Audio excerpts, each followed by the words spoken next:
사랑하는 성도 여러분, 무더운 장마철에 영육간에 강건하게 잘 보내시고 계십니까? 무더운 장마철에도 말씀과 기도로 주님과 더욱 가까이 하시고 건강도 잘 돌보시며 영육간에 강건하시기를 바랍니다. 우리는 신앙생활 하다 보면 성경을 읽고 묵상할 때 가끔 깜짝 놀랄 때가 있습니다. 그것은 다름이 아니라 하나님께 함께하며 쓰임받았던 위대한 주님의 종들이 영적으로 가장 높은 정점에 있다가 갑자기 몸과 영혼이 지쳐 믿음이 흔들리고 깊은 낙심에 빠지는 모습을 볼 때가 있기 때문입니다. 오늘 우리가 함께 살펴볼 열왕기상 19장은 사역의 절정에 섰던 엘리야가 몸과 마음을 탈진하여 깊은 절망과 낙심에 빠졌을 때 사랑과 자비가 풍성하신 하나님께서 그를 어떻게 회복시키시는지를 보여주는 말씀입니다. 오늘은 열왕기상 19장 1절로 18절을 가지고 하나님의 말씀의 은혜를 나누도록 하겠습니다. 우리 먼저 열왕기상 19장 1절로 8절 말씀을 다 함께 읽어봅시다. 시작. 아합은 엘리야가 한 모든 일과 그가 칼로 모든 예언자들을 죽인 일을 낱낱이 이세벨에게 알려주었다. 그러자 이세벨은 엘리야에게 심부름꾼을 보내어 말하였다. 내가 예언자들을 죽였으니 나도 너를 죽이겠다. 내가 내일 이맘때까지 너를 죽이지 못하면 신들에게 천발을 달게 받겠다. 아니 그보다 더한 재앙이라도 그대로 받겠다. 엘리야는 두려워서 급히 일어나 목숨을 살리려고 도망하여 유다 부알세벨로 갔다. 그곳에 자기 시종을 남겨두고 자신은 홀로 강야로 들어가서 하룻길을 더 걸어 어떤 로뎀나무 아래 가서 거기에 앉아서 죽기를 간청하며 기도하였다. 주님, 이제는 더 바랄 것이 없습니다. 나의 목숨을 거두어 주십시오. 나는 내 조상보다 조금 더 나을 것이 없습니다. 그런 다음에 그는 로뎀나무 아래 누워서 잠이 들었는데 그때 한 천사가 일어나서 먹으라고 하면서 그를 깨웠다. 엘리야가 깨어보니 그의 머리맡에는 뜨겁게 달군 돌에다가 구워낸 과자와 물 한 병이 놓여 있었다. 그는 먹고 마신 뒤에 다시 잠이 들었다. 주님의 천사가 두 번째 와서 그를 깨우면서 말하였다. 일어나서 먹으라. 갈 길이 아직도 많이 남았다.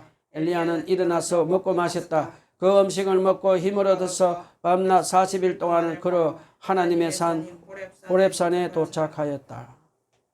우리 본문을 살펴보기 전에 먼저 열왕기상 18장에서 어떤 일이 있었는지 간단히 알아보고 갑시다. 갈멜산에서 엘리야는 바알 예언자들과 아스라 예언자 850명과 함께 누가 참 하나님인지를 놓고 대결을 벌였습니다. 바알의 예언자들은 하루 종일 부르짖고 몸에 피를 흘리며 기도했지만 하늘에서 불이 내려오지 않고 아무런 응답도 받지 못했습니다. 그러나 엘리야가 하나님께 기도하자 하나님께서는 하늘에서 불을 내려 재물을 태우심으로 오직 주님만이 참 하나님이심을 온 이스라엘 사람들에게 나타내셨습니다.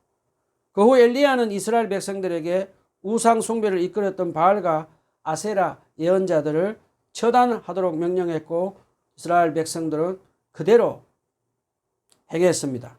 이어서 엘리야는 갈멜산 꼭대기에서 무릎 사이에 얼굴을 묻고 하나님께 간절히 비를 내려달라고 오랜 시간 동안 기도했습니다. 그러자 하나님께서는 엘리야 기도에 응답하셔서 3년 동안 내리지 않던 비를 다시 내리게 하셨습니다. 그리고 엘리야는 아합 왕에게 비가 올 것을 알려준 뒤 하나님의 능력을 힘입어 아합의 병거보다 먼저 달려갔습니다. 이렇게 갈멜산에서 모든 일이 끝난 후 엘리야는 이제 이스라엘 백성들이 하나님께 돌아오고 아합 왕도 회개하여 온 나라가 다시 하나님께로 돌아갈 것이라는 큰 기도를 품고 하나님께 감사하고 있었을 것입니다. 그런데 본문 1, 2절에 보면 엘리야의 기대와는 다르게 아합 왕은 회개하고 하나님께 돌아오지 않습니다. 그는 갈멜산에 있었던 일을 바알 우상 숭배자인 자기 아내 이세벨에게 비겁하게 고자질합니다. 그러자 바알 숭배자인 이세벨은 자기가 시집 올 때 데려온 바알 예언자들이 무참하게 살해된 것을 듣고는 화가 나서 엘리야를 죽이겠다고 사람을 보내 협박합니다. 그런데 그녀의 협박은 정치적인 것으로 보입니다. 왜냐하면 지금 이스라엘 백성들의 지지를 받는 엘리야를 죽이면 백성들이 봉기가 일어날 것을 알고 있었기 때문입니다. 그래서 그녀는 엘리야에게 죽음으로 협박해서 두려움을 주어서 엘리야가 다시는 자기들 눈앞에 나타나지 않기를 바랐을 뿐입니다. 왜냐하면 아합 왕과 이세벨은 병사들을 보내서 도망가는 엘리야를 추적해서 죽이려고 하는 모습이 한 곳에서 찾아볼 수가 없기 때문입니다.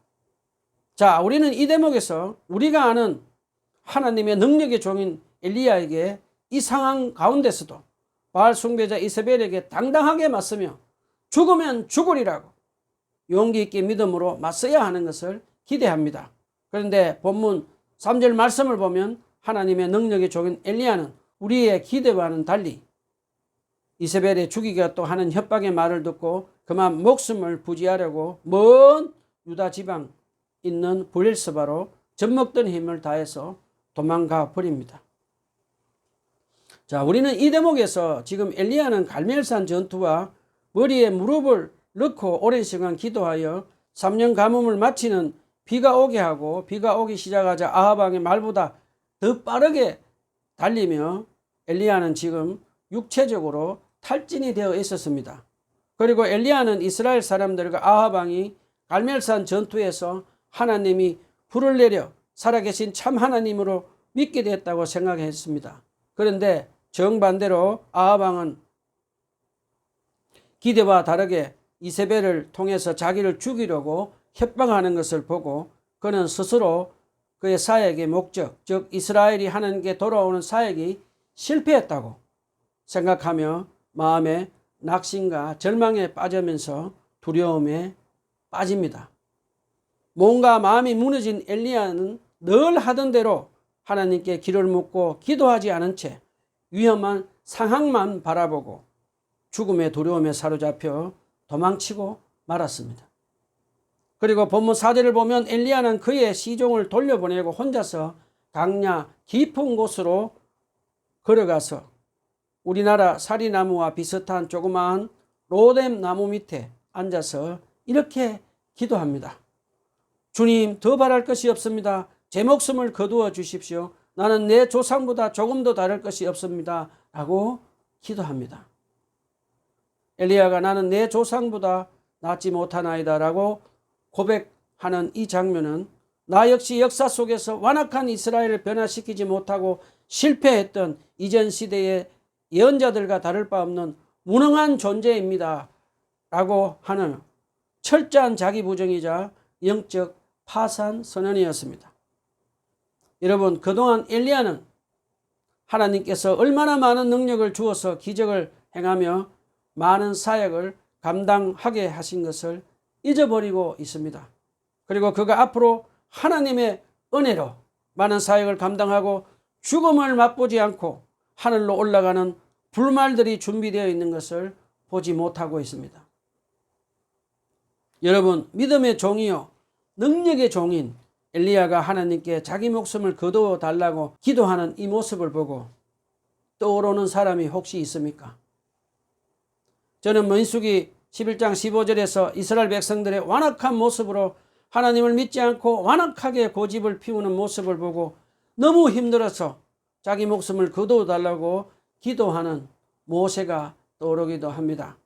그리고 우리가 약 10개월 전에 공부한 욥기서 7장 15절 16절에서 욥이 그의 많은 재산과 10명의 자식들을 잃어버리고 악성 피부병에 걸려 길거리에 앉아서 거지처럼 사람들에게 조롱을 당할 때 하나님께 자기 목숨을 거두어 달라고 기도한 욥의 모습도 떠오릅니다.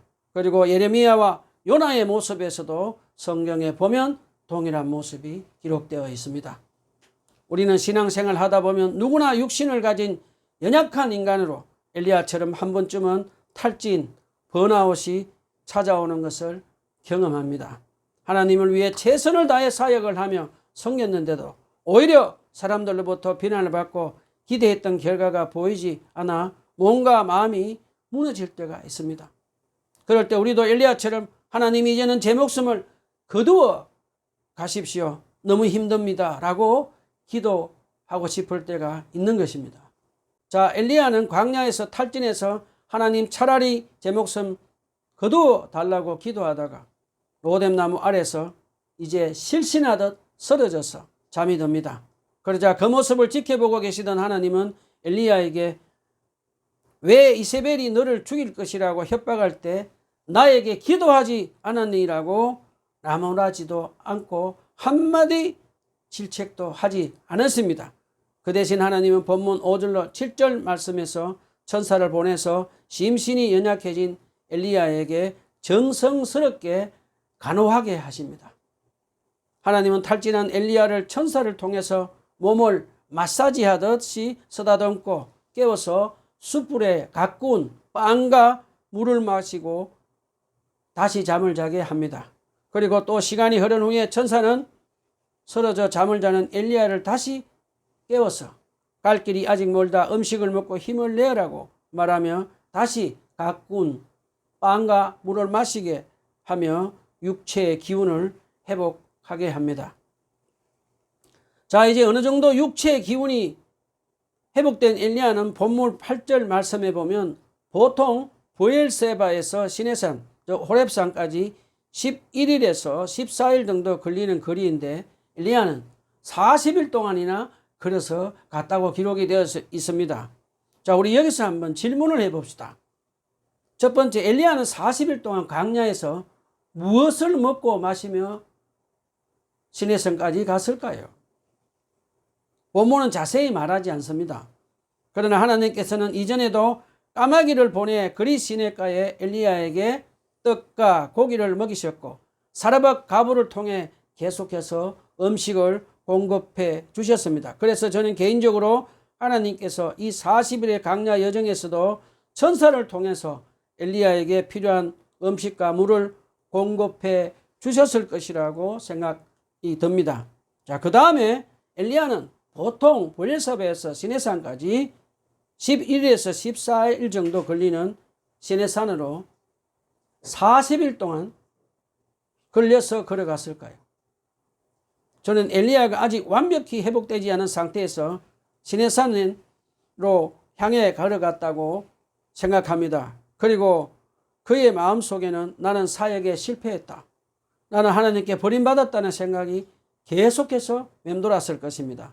그래서 그는 어떤 때는 주저앉고 다시 일어나고 또 한 걸음 한 걸음을 힘겹게 걸어갔을 것입니다.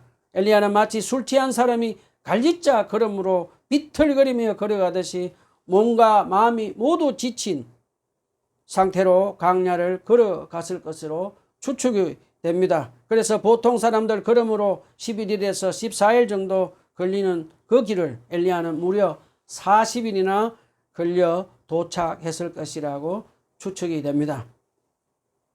자, 육체적으로 탈진한 엘리야를 광야에서 40일 동안 회복시키신 하나님은 시내산에서 엘리야를 만나 주십니다. 본문 9절로 14절 다 같이 읽어봅시다.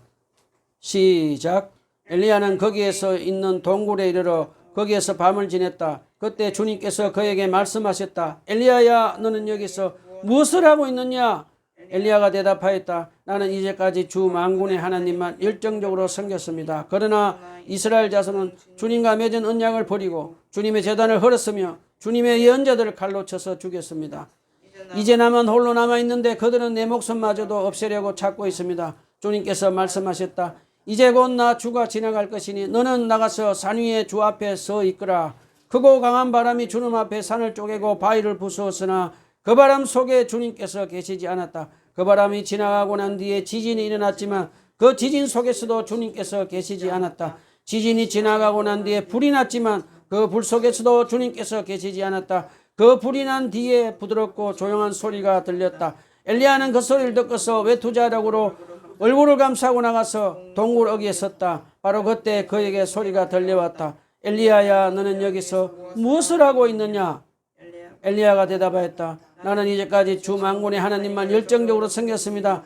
그러나 이스라엘 자손은 주님과 맺은 언약을 버리고 주님의 제단을 헐었으며 주님의 예언자들을 칼로 쳐 죽였습니다. 이제 나만 홀로 남아있는데 그들은 내 목숨마저도 없애려고 찾고 있습니다.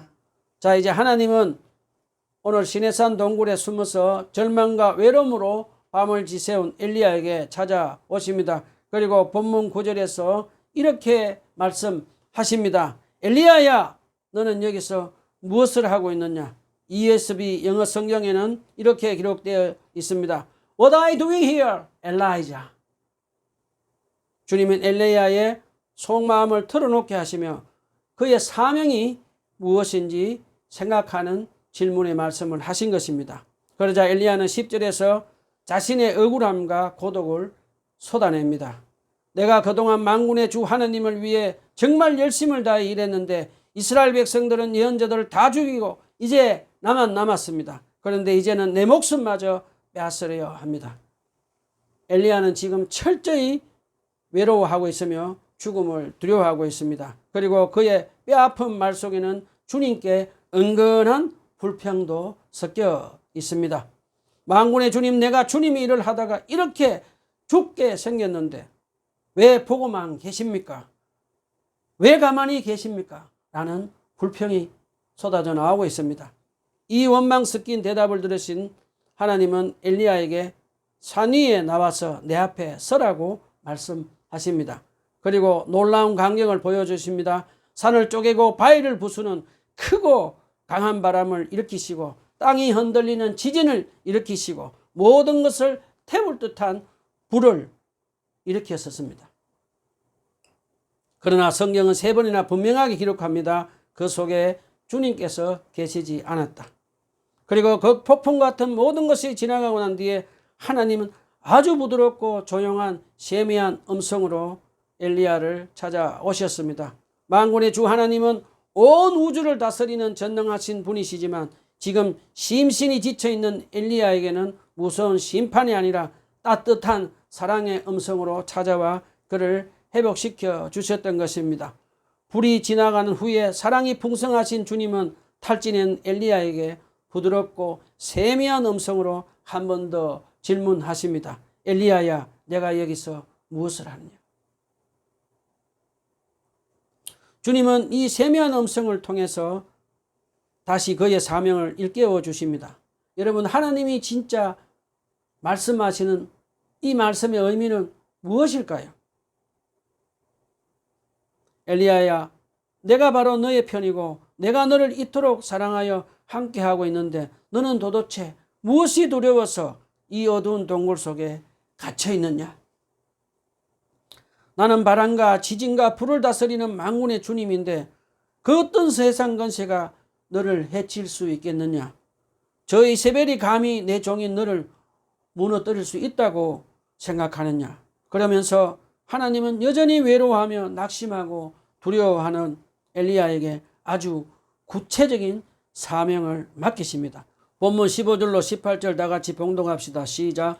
주님께서 그에게 말씀하셨다. 너는 돌이켜 강약일로 가서 다마스쿠스로 가거라. 거기에 이르거든 하사엘에게 기름을 부어서 시리아 왕으로 세우고 또 남시의 아들 예후에게 기름을 부어서 이스라엘 왕으로 세우라. 그리고 아벨므홀라 출신인 사밧의 아들 엘리사에게 기름 부어서 내 뒤를 이을 예언자로 세우라. 하사엘의 칼을 피해서 도망하는 사람은 예후가 죽일 것이고 예후의 칼을 피해 도망하는 사람은 엘리사가 죽일 것이다. 그러나 나는 이스라엘에 7,000명을 남겨놓을 터인데 그들은 모두 바락에 무릎을 꿇지도 아니하고 입을 맞추지도 아니한 사람이다.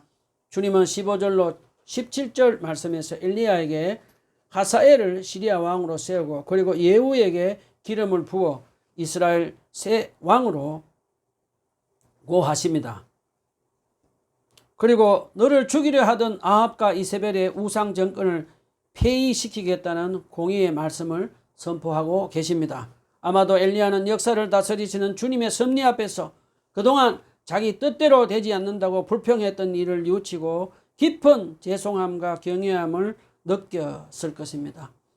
이어서 주님은 엘리사에게 기름을 부어 내 뒤를 이을 예언자로 세우라 하십니다. 주님은 사역의 대가 끊기지 않게 하시는 모습을 가르쳐 주십니다. 그리고 무엇보다 엘리야는 그동안 나만 홀로 남았다고 외로워했습니다. 그런 그에게 주님은 18절에서 이렇게 말씀하십니다. 아니다 엘리야야, 아직 바알에게 무릎 꿇지 않은 거룩한 예언자 7,000명을 내가 남겨두었다. 너는 결코 혼자가 아니다.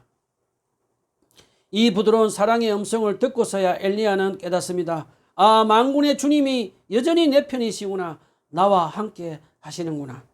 마침내 엘리야는 믿음의 용기를 되찾게 되고 그 절망의 동굴을 깨고 나와 새로운 사명을 감당하기 위해 담대하게 이스라엘로 걸어 내려갑니다.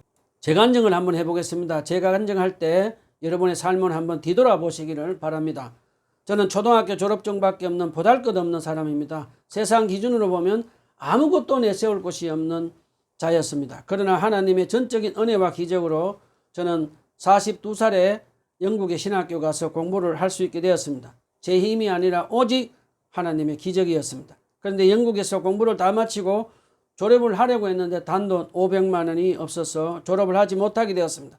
그 순간 제 마음에 하나님에 대한 원망이 터져나왔습니다. 하나님, 여기까지 기적으로 인도해 놓고 왜 마지막에 저를 버리십니까? 하며 하나님이 나를 버리신 것 같아 원망의 깊은 동굴 속에서 오랜 시간을 보냈습니다. 하지만 하나님은 정확히 2년 후에 그 500만 원을 채워주셨습니다. 지나고 보니 저는 깨달았습니다. 그 2년의 세월 동안 하나님은 영국 땅에서 지칠 대로 지쳐있던 저의 몸과 마음을 먼저 회복시켜 주셨던 것입니다. 그리고 무엇보다 제 마음 한구석에 숨어있던 영국 신학교 졸업장이라는 우상과 교만을 깨끗하게 치유해 주시기 위한 하나님의 깊은 사랑이었습니다. 그 후 저는 코로나 시기에 지하방에서 교회를 개척했습니다. 그러나 시간이 아무리 지나도 사람은 오지 않고 현실의 벽은 너무나 차갑고 높았습니다. 지하방에 홀로 앉아 있으니 또다시 엘리야처럼 외로움과 두려움으로 낙심에 빠지고 말았습니다. 내가 사역에 실패했구나. 하나님이 나를 버리셨구나.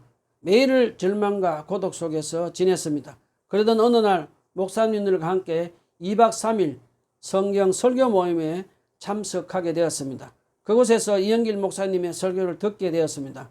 지치고 낙심하여 완전히 실패자로 주저앉아 있던 저에게 주님은 그 목사님의 설교를 통해 엘리야에게 주셨던 바로 그 세미한 음성을 들려주셨습니다. 사랑하는 나의 종아, 외로워하지 마라. 낙심도 절망도 두려워하지도 말아라. 내가 너와 함께한다. 내가 너의 편이다. 계속해서 사역을 감당해라. 나와 함께 가자. 라는 그 주님의 음성이 제 가슴을 세차게 두드렸습니다. 내가 너와 함께한다. 내가 너의 편이다. 계속해서 사역을 감당해라. 그 말씀을 듣고 저는 깨달았습니다. 아, 내가 혼자가 아니었구나. 주님이 여전히 나와 함께 하시고 내 편이시구나. 그 사실을 깨닫는 순간 제 영혼을 짓누르던 깊은 외로움과 절망의 벽이 완전히 무너져 내렸습니다. 그리고 저는 그 어두운 동굴 밖으로 당당히 걸어 나와서 오늘까지 다시 담대하게 하나님 나라의 생명의 복음을 전파하는 자로 살아가고 있습니다. 사랑하는 여러분, 오늘 이 시간 혹시 엘리야처럼 지치고 외로워하며 낙심한 채 두려워서 나만의 깊은 동굴 속에 숨어 계신 분이 계십니까? 하늘 보좌에 앉으시고 온 세상 만물을 다스리시고 만왕의 왕이신 주님께서 동굴 속에서 신음하는 여러분에게 우리 안에 내주하시는 성령님을 통해서 세미한 음성으로 지금 말씀하십니다. 사랑하는 나의 자녀들아, 내가 너와 함께한다. 외로워하지 마라. 낙심하지 마라. 두려워하지도 말아라. 만군의 주 하나님이 너와 함께하고 나는 바로 너의 편이다. 오늘 선포되는 주님의 이 따뜻한 음성을 나의 말씀으로 붙잡으시기를 바랍니다. 그리하여 다시 한번 믿음의 용기를 내어 성령의 능력으로 외로움과 두려움의 자리를 털고 일어나 내가 맡은 삶의 자리에서 하나님 나라 복음을 전가하며 살아가는 복된 성도님들이 다 되시기를 주님의 이름으로 간절히 축원합니다. 기도합시다.